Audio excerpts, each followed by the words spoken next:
Bismillahirrahmanirrahim. Assalamualaikum warahmatullahi wabarakatuh.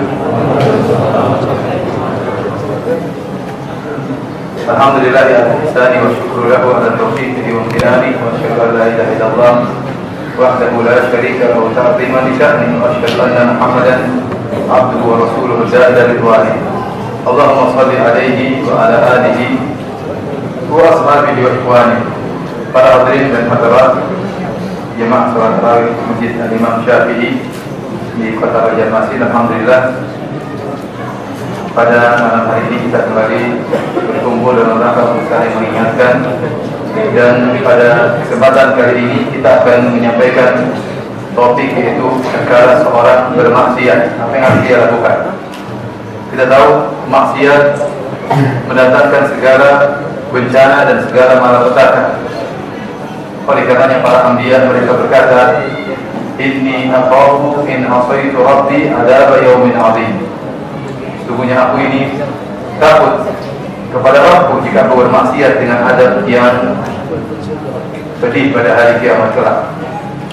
Maksiat memberikan pengaruh bukan cuma di akhirat, bahkan di dunia pun ada pengaruhnya. Pengaruh mengurangi rezeki seorang, pengaruh terhadap perangai istri dan anak-anaknya. Ya, sebagaimana sebagian sahabat mengatakan, saya tahu bagaimana asal maksiat nampak pada istri dan anak-anak, pada keluarga. Kemudian juga maksiat berpengaruh tentang kekhusyuan ibadah kita. Betapa sulitnya kita untuk khusyuk tatkala hati kita dipenuhi dengan noda-noda kemaksiatan. Semuanya seluruh keburukan dan seluruh musibah yang menimpa kita karena maksiat. Ma asabakum min musibatin fabima kasabat aydikum wa ya'fu an katsir.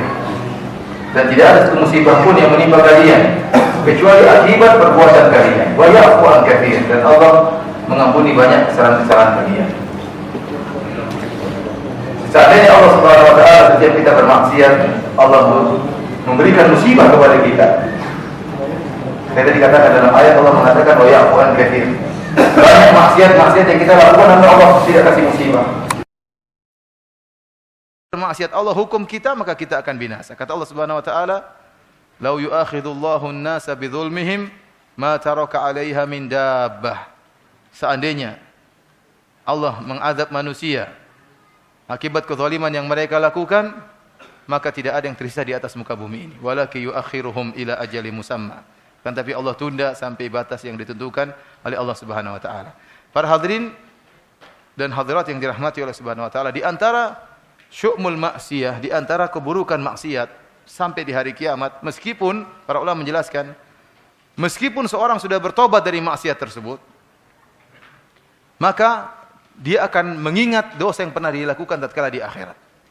Dia sudah melakukan maksiat dan dia sudah bertobat dan Allah menerima tobatnya. Namun di akhirat kelak dia akan ingat maksiat yang pernah dia lakukan. Oleh karenanya, tatkala Nabi Adam alaihissalam di padang mahsyar didatangi oleh manusia, minta untuk diberi syafaat. Mereka mengatakan, ya Adam, anta abul bashar, khalaqakallahu biyadaik. Wahai Adam, engkau adalah nenek moyangnya manusia. Allah telah menciptakan engkau dengan kedua tangannya. Wa asjadalaka malaikatahu, dan Allah telah menjadikan para malaikat sujud kepadamu. Amataharamahna nufih. Ala tashfa' lana 'inda rabbik. Tidakkah kau lihat musibah yang sedang menghadapi kami, kesulitan yang kami hadapi? Tidakkah kau minta syafaat bagi kami di sisi Rabbmu? Maka Nabi Adam mengatakan, saya telah melanggar, Allah telah merang saya mendekati suatu pohon dan saya mendekatinya. Padahal kita tahu bahwasanya maksiat yang dilakukan oleh Adam ini dengan mendekati buah pohon yang dilarang oleh Allah Subhanahu wa taala sudah diampuni oleh Allah atau tidak? Sudah. Sudah diterima tobatnya atau tidak? Sudah. Wa asa Adamu rabbahu faghawa thumma jatabahu fataba alaihi wa hada. Adam bermaksiat terhadap Allah Subhanahu wa taala, kemudian Allah Subhanahu wa taala menerima taubatnya dan beri petunjuk kepadanya. Akan tapi meskipun taubatnya sudah diterima, Nabi Adam masih ingat tentang maksiat yang dia lakukan. Oleh karenanya para hadirin rahmati Allah Subhanahu wa taala, bagaimanapun maksiat tidak akan hilang begitu saja. Kapan kita melakukan maksiat, di dunia ada akibatnya dan di akhirat juga akan diingatkan oleh Allah Subhanahu wa taala sebagaimana nanti akan kita jelaskan. Para hadirin dan hadirat yang dirahmati Allah Subhanahu wa taala, karenanya tatkala seorang bermaksiat, dan tidak mungkin kita tidak bermaksiat. Manusia diciptakan oleh Allah Subhanahu wa taala dengan memiliki tabiat bermaksiat, tabiat melakukan kesalahan. Itu tabiat manusia dipasang oleh Allah pada diri manusia. Oleh karenanya Nabi sallallahu alaihi wasallam mengatakan, "Kullu bani Adam khata'." Seluruh anak Adam khata'un, itu senantiasa melakukan kesalahan. Sifah mubalaghah, senantiasa melakukan kesalahan. Namun ada solusinya, wa khairul khata'ina at-tawwabun, dan sebaik-baik orang yang bersalah adalah orang yang senantiasa kembali bertobat kepada Allah Subhanahu wa taala. Dalam hadis qudsi Allah Subhanahu wa taala berfirman, "Ya ibadi, innakum tukhti'una bil-laili wan-nahar." Wahai hamba-hambaku, kalian melakukan dosa-dosa di siang malam dan di siang hari dan di malam hari. Wa ana aghfirudz dzunuba jami'an fastaghfiruni aghfir lakum. Dan aku mengampuni seluruh dosa, maka mohonkanlah ampunan kepadaku, mohonlah ampun kepadaku, maka aku akan mengampuni kalian. Di sini jelas bahwasanya manusia bagaimanapun dia berusaha untuk lurus istiqamah, dia pasti terjerumus dalam kemaksiatan suatu saat. Karenanya Allah Subhanahu wa taala berfirman, "Fastaqimu ilaihi wastaghfiruh." Istiqamahlah kalian kepada Allah. Allah menyuruh kita istiqamah, Allah menyuruh kita untuk jalan lurus. Namun kita tidak bakalan mampu. Makanya setelah itu Allah mengatakan wastaghfiruh, mohonlah ampunan kepada Allah Subhanahu wa taala. Berusaha kita menundukkan pandangan, bagaimanapun pasti ada pandangan yang kelepasan. Berusaha kita untuk menjaga lisan, bagaimanapun pasti ada maksiat lisan yang kita lakukan. Tidak bisa kita istiqamah terus-menerus, dan Allah menghendaki kita berdosa. Kenapa? Ada maslahat yang Allah cintai dari dosa yang kita lakukan, yaitu agar kita beristighfar dan mohon ampun kepada Allah. Dan Allah sangat mencintai orang-orang yang bertaubat. Innallaha yuhibbut tawwabin. Allah mencintai orang-orang yang bertaubat. Sampai-sampai dalam Sahih Muslim Nabi sallallahu alaihi wasallam bersabda, "Lau lam tuznibu," kalau kalian tidak berdosa, la dhahaballahu bikum, maka Allah akan binasakan, Allah akan musnahkan kalian. Tsumma jaa'a biqaumin yuznibun. Kemudian Allah datangkan manusia yang baru yang mereka berdosa, fayastaghfiruna Allah, kemudian mereka mohon ampun kepada Allah, fayaghfirullahu lahum, lalu Allah ampuni mereka. Karenanya para hadirin rahmati Allah Subhanahu wa taala, pada kesempatan kali ini saya ingin menyampaikan dua perkara yang hendaknya kita perhatikan tatkala kita melakukan maksiat, dan pasti kita bermaksiat kepada Allah Subhanahu wa taala. Terlalu banyak dosa yang tidak bisa kita hindari. Dosa lisan, dosa mata, ya.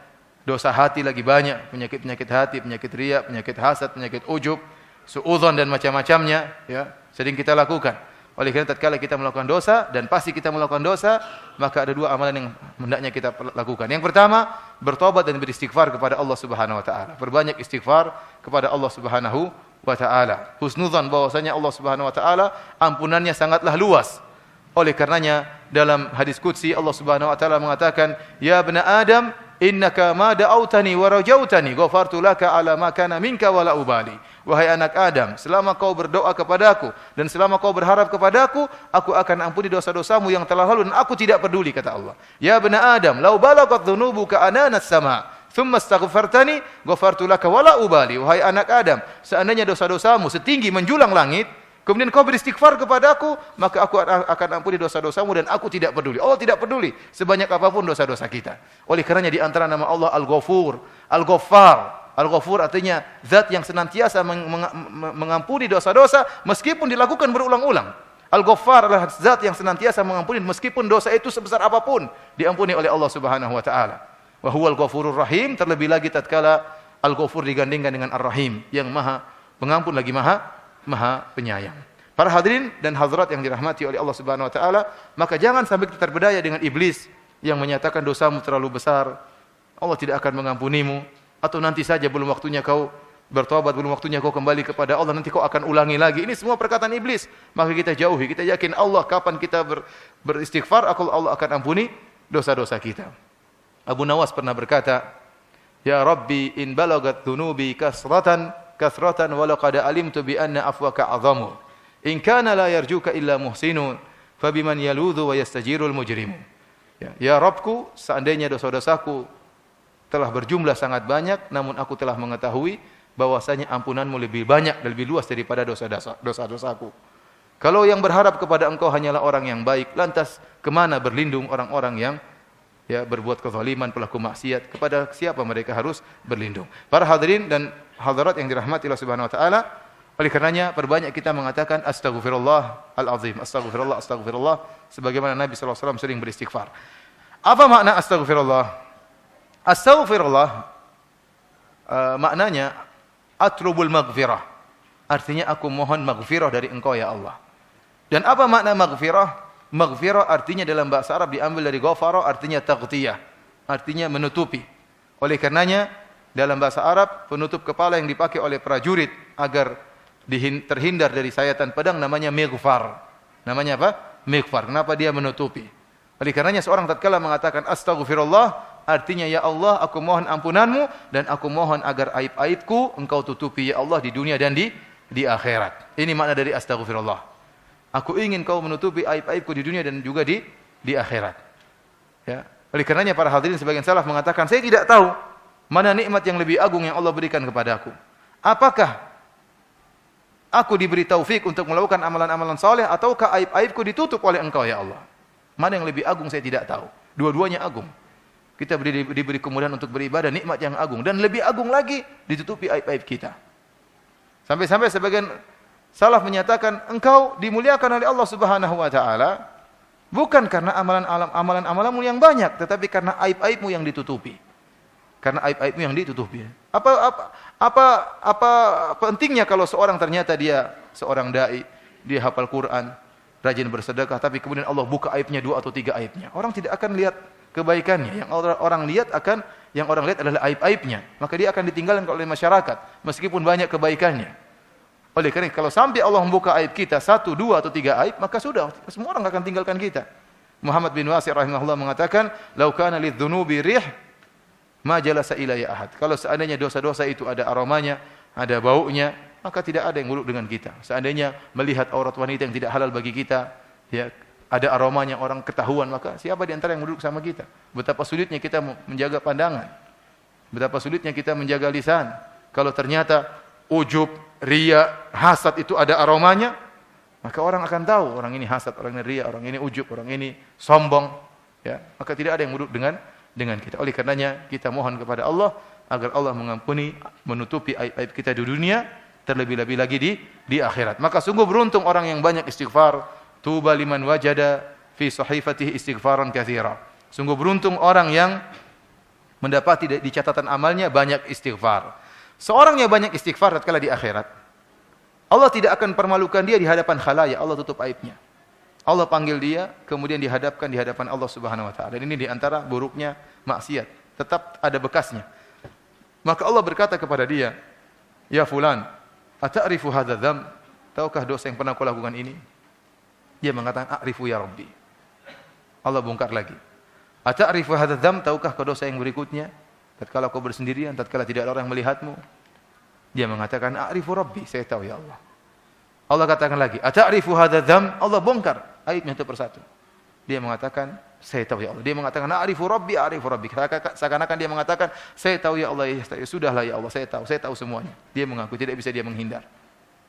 Kemudian Allah Subhanahu wa taala mengatakan, "Wa qad satartuha anka fid dunya." Saya telah menutupinya di dunia dan sekarang saya ampuni dosa-dosa. Ini nikmat yang Allah berikan kepada orang-orang yang beristighfar di dunia, Allah akan tutup aibnya di akhirat. Adapun orang-orang yang tidak beristighfar, tidak diampuni oleh Allah Subhanahu wa taala, maka sebagaimana disebutkan dalam banyak hadis, mereka akan dipermalukan di hadapan khalayak, ala ru'usil khalaik, dipermalukan di hadapan seluruh manusia, dipermalukan di hadapan murid-muridnya, dipermalukan di hadapan teman-temannya, dipermalukan di hadapan orang tuanya, dipermalukan terhadap sahabat-sahabatnya. Maka sungguh memalukan tatkala aib seseorang dibongkar, bukan di dunia tapi di akhirat dibongkar oleh Allah Subhanahu wa taala, yauma tubalas sarair, hari di mana seluruh rahasia akan dibongkar oleh Allah Subhanahu wa taala. Oleh karenanya kita banyak beristighfar kepada Allah agar Allah mengampuni dosa-dosa kita dan agar Allah menutup aib kita di dunia maupun di akhirat. Yang amalan kedua yang hendaknya kita lakukan tatkala kita bermaksiat, perbanyak amalan soleh. Sebagaimana wasiat Nabi sallallahu alaihi wasallam kepada Mu'adz bin Jabal radhiyallahu taala anhu, kata Nabi sallallahu alaihi wasallam, "Wa atbi'is sayyi'atal hasanata tamhuha." Wahai Mu'adz, kalau kau melakukan keburukan, sertailah dengan kebaikan, niscaya kebaikan tersebut akan menghapuskan dosa-dosamu. Jadi ini dalil bahwasanya seandainya orang berbuat kemaksiatan, kemudian dia tidak sempat beristighfar, mungkin dia lupa. Namun dia melakukan banyak kebaikan, kebaikan ini bisa melebur, menghilangkan apa? Dosa yang dia lakukan meskipun dia tidak beristighfar. Apalagi disertai dengan apa? Sertai dengan istighfar. Karena Nabi mengatakan, wa atbi sayyi'atal hasanah, sertailah keburukan dengan kebaikan, niscaya tamhuha. Niscaya kebaikan tadi akan menghapus apa? keburukan. Syekhul Islam Ibnu Taimiyah mengibaratkan maksiat dengan najis dan mengibaratkan dosa perbuatan-perbuatan baik, amal saleh ibarat air yang membersihkan najis tersebut. Dosa adalah najis yang mengotori hati kita, mengotori amalan kita. Tatkala seorang Arab Badui sebagaimana dalam hadis Anas radhiyallahu ta'ala anhu, jaa Arabiyun fabala fi ta'ifatil masjid. Ada seorang Arab Badui, kemudian dia datang, kemudian dia masuk masjid, lalu dia kencing di masjid, di pojok masjid. Fazajarahun nas, maka orang-orang hendak melarangnya. Fanahahumun Nabi sallallahu alaihi wasallam. Nabi melarang para sahabat untuk melarang Arab Badui ini. Kata Nabi, biarin dia kencing. Biarin dia kencing. Setelah dia selesai kencing, Rasulullah SAW meminta bidhanubin min ma, diminta satu ember air, fa uhriqa alaihi, kemudian air tersebut ditumpahkan ke najis orang Arab Badui tadi, maka hilanglah najisnya. Jadi kalau najis, dosa, kalau ditumpahi dengan berbagai banyak amal soleh, maka akan hilang asarnya. Akan hilang apa? Asarnya. Oleh karenanya Nabi SAW bersabda, "Idza balagal ma'u qullataini lam yahmilul khabath." Kalau seandainya air sudah mencapai 2 kullah, sudah mencapai 200 liter, maka air tersebut tidak akan ternajisi. Artinya apa? Kalau ada najis-najis kecil yang masuk dalam air tersebut, tidak berpengaruh.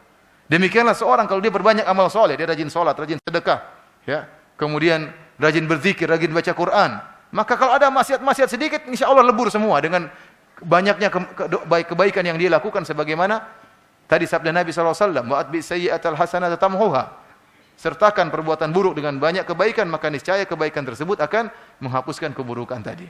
Ada seorang sahabat, dia salat subuh bersama Nabi SAW. Kemudian dia menemui Nabi dan dia berkata, "Ya Rasulullah, ini asabtum ra'atan fi bustan." Ya Rasulullah, saya bertemu dengan seorang wanita di suatu taman, lalu saya cium wanita tersebut. Ya, dia bermaksiat. Jadi dia mengatakan, "If'al bima syi't." Artinya sahabat ini dia salat subuh bersama Nabi, kemudian dia merasa berdosa dan dia ingin ditegakkan hukum had kepada dia. Saya berdosa. Kenapa? Habis mencium seorang wanita yang tidak halal baginya. Tegakkanlah hukum had. Maka Nabi SAW mengatakan, "Kau salat subuh bersama kami?" Iya. Maka Nabi jelaskan bahwasanya salat subuhnya berjamaah telah menghapuskan dosanya tersebut.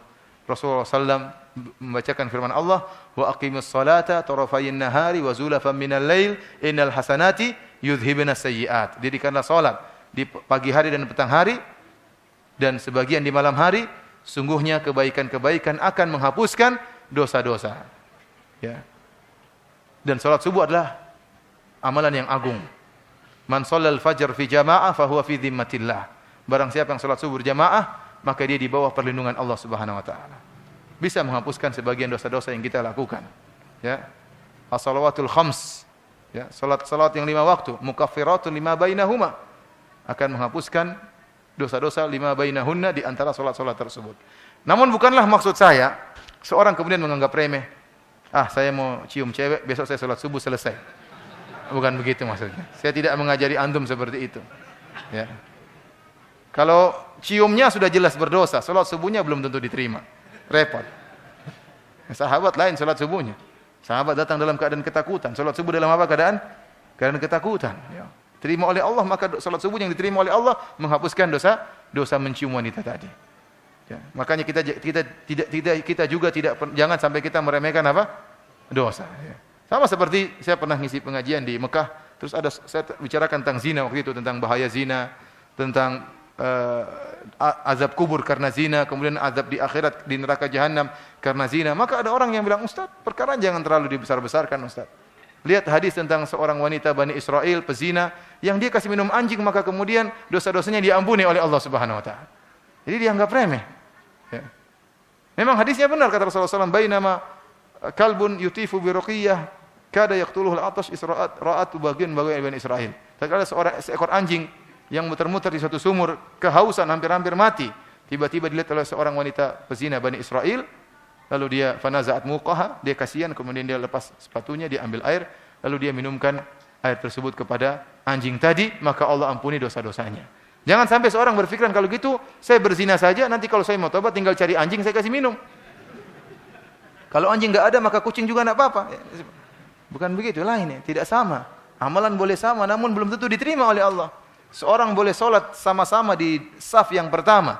Cara salatnya sama sesuai dengan sunnah Nabi SAW, tetapi pahalanya antara langit dan bumi. Satu khusyuk, satu pikirannya melayang. Pikirannya kemana-mana. Ya. Oleh karena para hadirin rahmatillah subhanahu wa ta'ala, kalau kita melakukan maksiat, maka perbanyaklah istighfar, kemudian juga perbanyak amal soleh. Semoga Allah mengampuni dosa-dosa kita, dan semoga Allah menutup aib-aib kita di dunia dan di akhirat. Ini saja yang bisa saya sampaikan pada kesempatan kali ini. Allah alam, ada tanya jawab atau tidak? Ada tanya jawab? Kalau yang bertanya saya persilahkan.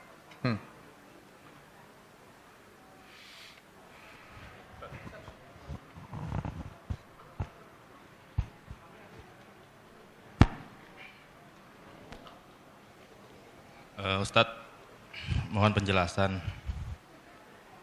Ma'ruf, kalau Lebaran disebut adalah hari kemenangan, bahkan kemenangan besar. Kalau dilihat di Al-Quran itu kemenangan besar, Fawzul Kabir, Fawzul Azim itu secara tekstual itu adalah surga. Sementara ada beberapa hadis yang menerangkan bahwasanya banyak yang puasanya tidak terima, bahkan sholat malam juga. Dan juga hadis yang menerangkan bahwa celakalah orang yang di bulan Ramadan dosanya tidak diampuni. Sementara menyangkut dengan hari kemenangan ini, siapa yang bisa menjamin bahwa dirinya itu bahwa ibadah itulah diterima atau dosanya diampunin? Ini mohon penjelasan Ustaz. Seorang di antara khauf dan raja, ya, tatkala dia selesai melaksanakan ibadah, dan rahmat Allah sangatlah luas, ya. Makanya dikatakan tadi dalam hadis dikatakan Rasulullah SAW bersabda, "Walillahi utaqa'u minan niran wa dzalika kullal lailah." Di setiap malam di bulan Ramadan Allah membebaskan hamba-hambanya dari neraka jahanam, dan itu berlaku setiap malam. Artinya apa? Insya Allah dalam 30 hari masa enggak ada satu kecantol satu malam. Ya. Pintu rahmat dibuka seluas-luasnya. Ya, kita memang tidak pede dengan apa yang kita lakukan, namun kita juga tidak suudzon kepada Allah Subhanahu wa taala. Kita antara khauf dan raja. Para salaf dahulu, mereka setelah Ramadan mereka mohon agar Ramadan mereka diterima oleh Allah Subhanahu wa taala. Namun juga kita tidak suudzon, percuma kalau gitu kita puasa. Kata Nabi, "Rubba shaimin laisa lahu min siyami ilal ju' wal atash." Betapa banyak orang yang berpuasa tidak dia raih kecuali dahaga dan rasa lapar. Ini peringatan bagi kita. Oleh karena kita berusaha puasa dengan takwa. Puasa bukan cuma kita menahan lapar dan menahan dahaga, mata kita juga puasa, telinga kita juga puasa, lisan kita juga puasa. Setelah itu kita antara khauf dan raja, kita husnudzon dan juga kita berharap, kita khawatir tidak diterima, namun jika kita berhusnudzon semoga Allah menerima amalan kita. Allah Subhanahu wa taala Maha Pengampun lagi Maha Penyayang dan sangat sayang kepada hamba-hambanya, ya. Kita antara khauf dan raja juga, jangan terlalu pede juga. Oh, saya sudah puasa, masuk surga insyaallah, ya. Ya, tidak ada yang bisa jamin. Kita antara khauf dan raja. Demikianlah seorang mukmin antara khauf dan raja. Jangan sampai dia terlalu suudzon sehingga dia akhirnya malas untuk beribadah, ya. Jangan juga terlalu husnudzon sehingga terlalu pede sehingga dia jadi malas beribadah. Dua-duanya bahaya. Tapi antara khauf dan raja, antara khawatir dan berharap. Pertanyaan Ustaz, mohon nasihatnya. Saya dulu pernah melakukan dosa besar kepada Allah dan telah bertobat sesuai dengan ajaran sunnah Rasulullah SAW. Pertanyaannya, apakah tobat saya itu diterima Allah dan apakah saya akan diazab di yaumil hisab dengan dosa tersebut? Jazakallahu khairan. Ya ikhwan, para ulama sering menekankan, kalau masalah taubat, seorang harus berhusnudzon kepada Allah. Allah senang hamba-hambanya yang bertobat. Kalau orang yang bertanya, Ustaz, tobat saya diterima? Kita bilang diterima. Kita bilang terima. Kau yang penting kau penuhi persyaratan taubat. Apa persyaratan taubat? Para ulama telah jelaskan. Yaitu dia tinggalkan dosa tersebut, dia menyesali dosanya dan dia bertekad untuk tidak mengulang. Ya sudah. Kalau terpilih dosa tersebut, maka kita berikan rahmat kepada dia. Jangan kita bilang, oh belum tentu diterima taubatmu. Nah, kalau begitu dia jadi gelisah, tapi tetap aja kita bilang perbanyak amal soleh, perbanyak amal soleh. Semoga dosa-dosamu diterima. Karena Allah telah menjanjikan dosa sebesar apapun, kalau seorang bertobat Allah akan maafkan. Suatu saat ada seorang ustadz ini ustadz di Jakarta, cerita sama saya. Ustadz, saya pernah ceramah tentang masalah taubat. Datanglah ada orang yang saya kenal, datang kepada saya ngobrol berdua. Dia bilang, Ustadz, saya berdosa Ustadz. Apakah dosa saya tobat saya sudah bertobat, tobat saya diterima? Kata Ustadz, diterima. Kata dia, aduh tapi saya ragu Ustadz. Kamu sudah bertobat, sudah tinggalkan sudah semua. Ya. Apa saya dosa tobat saya diterima? Kata Ustadz tadi diterima. Dosamu sebesar apapun, kalau kamu bertobat diterima. Kata saya ragu Ustadz. Saya mau cerita dosa saya. Tidak usah, saya mau cerita Ustaz biar saya tenang. Ustaznya bilang, pokoknya kamu dosa apa kamu bertobat diterima. Dia bilang, Ustaz, Saya ini pernah berzina. Berzina pun diterima tobat. Saya bertobat, saya berzina sama istri teman saya. Ini Ustaz ini kenal sama istri itu. Oh, Allah terima tobatmu, saya tidak terima. Allah terima tobat, kalau saya tidak terima, mau dipukul sama Ustaz. Kurang ajar kamu berzina sama perempuan itu, kata dia. Kenal ini Ustaz. Allah terima, saya tidak terima, katanya Mas. Ikhwan, dosa apapun kalau seorang bertobat sesuai dengan sesuai dengan syarat yang ditentukan oleh para ulama, maka yakinlah Allah akan menerima taubat. Ingatlah hadis bagaimana tatkala Rasulullah SAW menceritakan tentang seorang hamba, kata Allah Subhanahu wa taala, "Adnaba abdi." Hambaku berdosa. Kemudian dia berkata, "Rabbi ghfirli." Ya Allah, ampunilah aku. Ini adalah hadis yang sangat memberi harapan. Kemudian kata Allah Subhanahu wa taala, "Alima abdi anna lahu rabban yaghfiru dzam wa ya'khudhu bidzam." Hambaku tahu dia punya Tuhan yang mengampuni dosa dan menghukum karena dosa. Ghafartu lahu, aku ampuni dia. Tsumma makatha masyaallah. Setelah dia bertobat, dia meninggalkan dosa-dosa. Tidak lama kemudian dia kembali lagi melakukan dosa. Tatkala dia berdosa, dia mengatakan, "Rabbi ghfirli." Ya Allah, ampunilah aku. Allah mengatakan lagi, "Alima abdi anna lahu rabban yaghfiru dzam wa ya'khudhu bidzam." Hambaku tahu bahwasanya dia punya Tuhan yang mengampuni dosa dan menghukum karena dosa. Aku ampuni dia. Tsumma makatha masyaallah, kemudian dia baik-baik. Enggak lama kemudian terjerumus lagi dalam dosa. Dia tidak pernah bosan mengatakan, "Rabbi ghfirli." Ya Allah, ampuni aku. Allah bilang lagi, hambaku tahu dia punya Tuhan yang baik. Silakan dia lakukan apa yang dia kehendaki, kata Allah Subhanahu wa taala. Artinya selama hamba berdosa kemudian bertobat, berdosa dan bertobat, maka Allah senantiasa akan mengampuni. Namun ingat, yang dimaksud dengan bertobat di sini benar-benar memenuhi persyaratan tobat. Jadi apa tadi persyaratan tobat? Pertama, meninggalkan dosa tersebut. Yang kedua, menyesali. Yang ketiga, bertekad untuk tidak kembali. Kapan terkumpulkan tiga perkara dalam hati kita, yakinlah tobat kita diterima. Namun kalau kita bilang, ya nanti saya kembali lagi, gampang lah. Ini tidak diterima. Iya. Ya astagfirullah ya Allah, astagfirullah ya Allah, tapi rencana bulan depan saya mau ke Singapura, mau kemana, mau maksiat lagi. Tidak akan diterima kalau begini. Tapi tatkala saat itu kita benar-benar menyesal, bertobat, menangis, bahkan sholat taubat, maka Allah pasti terima. Nanti kita mungkin bulan depan bermaksiat lagi, itu sudah dosa yang lain, yang ini sudah diterima. Taubat di sini, yang taubat dosa ini sudah diterima. Dan jangan kita pernah membuat orang putus asa dari rahmat Allah Subhanahu wa taala. Dan saya ingatkan kepada siapapun, kalau orang bertanya tentang masalah taubat, berikan rahmat Allah Subhanahu wa taala. Ingat bagaimana Allah Subhanahu wa taala berfirman dalam surat Al-Buruj, "Innal ladzina fatanul mu'minina wal mu'minat tsumma lam yatubu falahum adzabu jahannam wa lahum adzabul hariq." Sungguhnya orang-orang yang telah menyiksa kaum mukminin dengan membakar mereka.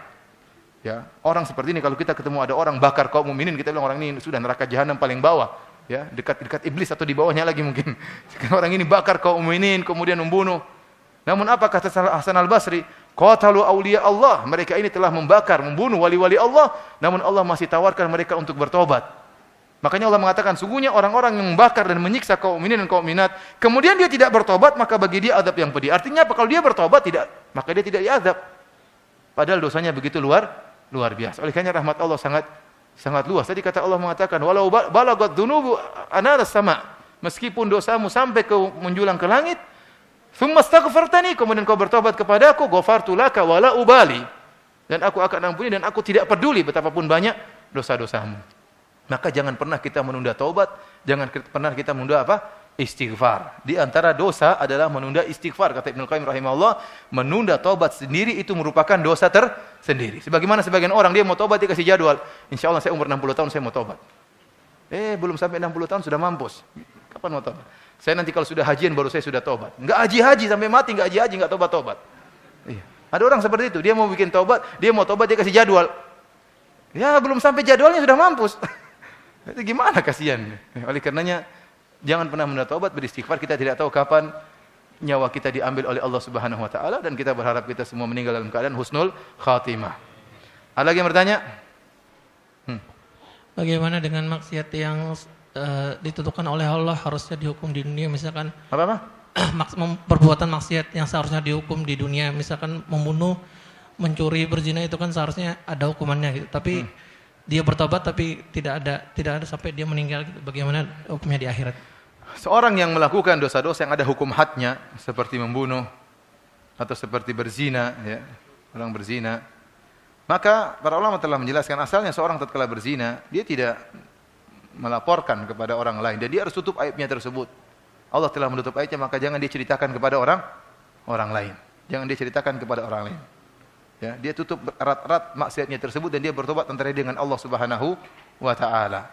Ya, tidak harus dia kemudian melaporkan dirinya untuk dirajam atau untuk dicambuk. Oleh karena dalam hadis tatkala Ma'iz Al-Aslami radhiyallahu taala anhu melakukan zina, kemudian dia datang kepada Nabi sallallahu alaihi wasallam, dia mengatakan, Rasulullah, saya melakukan dosa, saya melakukan zina. Rasulullah SAW usir dia, kata Rasulullah SAW, abika junun, kau gila wahai Ma'iz, ngaku-ngaku berzina. Sampai Rasulullah SAW menyuruh sebagian sahabat mencium mulutnya, jangan-jangan dia minum khamar, kau ngaku apa? Berzina. Rasulullah SAW suruh dia pergi. Kemudian datang kedua kali, dia lapor lagi, Rasulullah SAW suruh dia pergi. Sampai kalau tidak salah 4 kali. Tatkala pelaporan yang keempat, baru Nabi SAW menyuruh untuk ditegakkan hukum had. Tatkala dia dilempar di raja Ma'iz, maka dia kesakitan, dia pun lari kabur. Dia kesakitan. Akhirnya ada sahabat yang ngelempar dengan tulang, kalau nggak salah dia meninggal dunia. Maka kemudian setelah itu ada yang mencela Ma'iz. Tatkala dia meninggal, Rasulullah SAW mengatakan, "Halla taraktumu?" Kenapa kalian tidak biarkan dia lari? Dia bertobat, maka Allah terima apa? Tobatnya. Ya. Tapi para sahabat akhirnya dia meninggal. Kemudian ada sahabat yang mengejek dia, ada yang lain mengejek dia, maka Rasulullah SAW mengatakan dia telah taubat dengan taubat yang cukup bagi, saya lupa Ahlul Madinah atau apa ya. Artinya taubatnya sangat besar sehingga diterima oleh Allah Subhanahu wa taala. Ini dalil bahwasanya seorang asalnya tatkala melakukan zina, maka dia tidak perlu melaporkan dirinya kecuali kalau dia khawatir terjerumus terus. Kalau dia tidak melaporkan diri, dia terjerumus lagi. Maka dia menyerahkan dirinya agar dia tidak berzina lagi. Tapi kalau dia bertobat, namanya orang khilaf, bertobat kepada Allah, ya, meskipun tidak ditegakkan hukum had, kalau tobatnya tobatan nasuha, maka insya Allah akan terima taubatnya. Wallahu a'lam bishawab.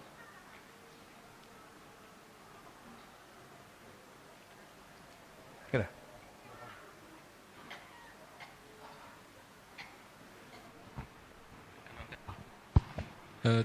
Sekarang lagi ada seorang mantan perempuan, mantan musisi yang bertobat terus bercadar, Terus kenapa? Kecenderungan laki-laki ketika mendengar itu langsung mencari beritanya, siapa orangnya, ininya. Cantik enggak gitu ya? Nah, mungkin seperti itu gitu lah. Itu apakah berdosa? Terus kecenderungan orang juga sulit melupakan seorang yang bertobat dengan masa lalunya. Masa lalu pasti selalu terungkit. Itu bagaimana sebaiknya bersikap, karena kadang kejahatan masa lalu itu terungkap terus, padahal yang dilihat yang sekarang. Seorang seharusnya tatkala dia bertobat tidak perlu dia pamer-pamerkan ke orang. Artinya ya sudah dia kalaupun yang mengabarkan berita juga harusnya enggak perlu. Kalau orang ini sudah bertobat tidak perlu disebutkan ini musisi dari mana, dari band mana, ya orang pasti ingin tahu. Bisa di Google sudah kelihatan dia lagi berpose, lagi tidak sudah masih terbuka auratnya, padahal dia sudah bertobat kepada Allah. Maka kita mengkhianati, tidak menjaga karomah wanita ini. Dia sudah bertobat, malah kita cari-cari foto-fotonya, pose-posenya yang sebelum bertobat. Maka seorang salah juga itu kemudian yang berita yang menyebarkan berita wanita tersebut dengan menyebutkan nama bandnya. Sebenarnya tidak perlu, bilang aja ada seorang musisi sudah bertobat. Ya, tidak perlu disebutkan apalagi wanita seperti ini sudah pakai cadar masalahnya. Kalau laki-laki masih mending, laki-laki dari band ini enggak jadi masalah ya. Tapi kalau perempuan nanti orang akan mengecek dia dulu bagaimana, akhirnya terlihat lagi auratnya yang sudah ditutup oleh Allah Subhanahu wa taala. Dan dia wanita ini pun tidak perlu melapor-laporkan dirinya. Saya dulu main band di sini. Akhirnya kenapa orang tadi akan mencari-cari berita tentang dia. Ya mudah-mudahan Allah menerima taubatnya dan semoga Allah memberikan istiqomah kepada wanita tersebut. Karena orang kalau bertobat, hati-hati, segera dia cari lingkungan yang baru. Kenapa? Karena setan selalu mengingatkan dia tentang masa lalunya. Hati-hati. Setan akan mengingatkan dia dengan kelezatan maksiat yang pernah dia rasakan. Dan apalagi baru tobat sangat mudah untuk kembali kepada komunitas lamanya. Seorang kalau bertobat maka hendaknya dia tinggal komunitasnya, cari komunitas yang baru agar dia bisa kokoh dalam beribadah. Ya, oleh karenanya tentang kisah yang lelaki pembunuh 100 nyawa, ya, disuruh oleh orang alim untuk pergi ke negeri yang lain, untuk beribadah kepada Allah di negeri yang lain. Kenapa? Kalau dia di negerinya, dia akan teringat dengan masa lalu yang bisa mengantarkan dia kembali bermaksiat sebagaimana kebiasaannya. Ya. Ini orang-orang yang baru bertobat atau bertobat, jauhi hal-hal yang bisa membuat kita nostalgia tentang masa-masa lalu kita. Orang yang main musik tidak mudah untuk bertobat dari apa? Musik tidak mudah. Saya sendiri mengalami tidak mudah untuk bertobat dari apa? Musik. Saya sudah tinggalkan, tahu-tahu dalam mimpi setan datang, saya main musik. Sehingga kunci-kuncinya ingat lagi. Padahal udah lupa, nggak tahu ini mau bagaimana. Tahu-tahu dalam mimpi saya main lagu dan kunci-kuncinya goyang. Subhanallah, setan ya. Ini saya alami sendiri. Artinya saya katakan, begitu susahnya orang meninggalkan maksiat, setan selalu menggoda. Kalau tidak bisa digoda dia digoda di dalam mimpinya. Setan tidak pernah putus asa. Padahal lagu itu sudah saya lupa. Tahu dalam mimpi setan mainkan kunci-kuncinya, ingat lagi. Pernah saya naik pesawat sama istri saya tegur. Naik pesawat, pas mau berangkat nyanyi lagu yang saya sukai dulu. Wah, ini nggak bisa gimana? Ya, teringat semua lagu-lagunya, kunci-kuncinya semua ya. Kalau Quran nggak ingat-ingat lupa. Tapi kalau musik begitu cereng, ingat lalu semuanya dari awal sampai akhir. Akhirnya saya terus pas mendarat saya ngantuk. Lagunya diputar lagi. Oh, tahu-tahu tangan saya goyang begini. Beneran nih, nggak main-main. Saya goyang. Kata istri, goyang sendiri. Habis begitu sudah berhenti, dia putar lagu Butet. Kalau dari tadi Butet nggak apa-apa. Butet saya nggak suka lagu Butet. Ini lagu yang saya sukai. Baru sampai goyang-goyang. Saya lagi tidur, kamu nggak? Kaget saya. Ya, artinya begitu susahnya seorang taubat. Artinya kita terkadang lagu-lagu baru nggak pengaruh, tapi lagu-lagu lampau, lagu-lagu nostalgia ini repot. Ya, repot. Ingat macam-macam, ingat dulu sama siapa macam-macam. Iya kan? Ya, ini pengalaman bersama, bukan pengalaman pribadi ya. Oleh perhatian rahmat Allah Subhanahu wa taala, nikmat dari Allah tatkala seorang menyelamatkan dia dari kemaksiatan yang pernah dia lakukan, maka segala pintu-pintu yang bisa membuat dia kembali dia jauhi. Dia jauhi karena setan berusaha untuk mengembalikan dia ke komunitas lamanya. Ya Allah alam bisawab. Ada yang bertanya?